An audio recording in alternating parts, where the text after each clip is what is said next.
ആദ്യമായി നാം ഓതേണ്ടത് സൂറത്തുൽ ഫാത്തിഹയാണ്. സൂറത്തുൽ ഫാത്തിഹ 7 പ്രാവശ്യം നാം ഓതുക. ഓരോ പ്രാവശ്യം ഓതുമ്പോഴും ആ വെള്ളത്തിലേക്ക് ഇഷ്ഫി എന്ന് പറഞ്ഞുകൊണ്ട് ഊതുക.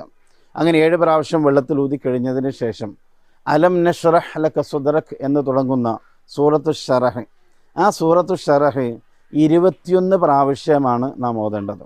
21 പ്രാവശ്യം. ഓരോ പ്രാവശ്യം ഓതിയിട്ട് ആ വെള്ളത്തിലേക്കൊന്ന് ഊതി കൊടുത്താൽ മതി. അങ്ങനെ 21 പ്രാവശ്യം ഓതുകയും 21 പ്രാവശ്യം ആ വെള്ളത്തിലേക്ക് ഊതുകയും ചെയ്യുക.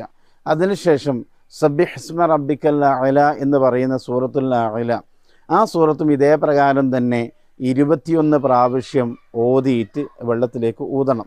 ഇങ്ങനെ ഊതിയതിന് ശേഷം ഈ വെള്ളം എടുത്ത് നമ്മുടെ കുട്ടികൾക്ക് കൊടുക്കുക. ഇതാണ് ഈ വെള്ളം കൊടുക്കേണ്ടത്. രാവിലെ സമയത്ത് അല്പം അവർക്ക് കുടിക്കാൻ കൊടുക്കാം. രാത്രി കിടക്കുന്നതിന് തൊട്ട് മുമ്പും അല്പം മരുന്നെന്ന രൂപത്തിൽ കുടിക്കാൻ കൊടുക്കാം.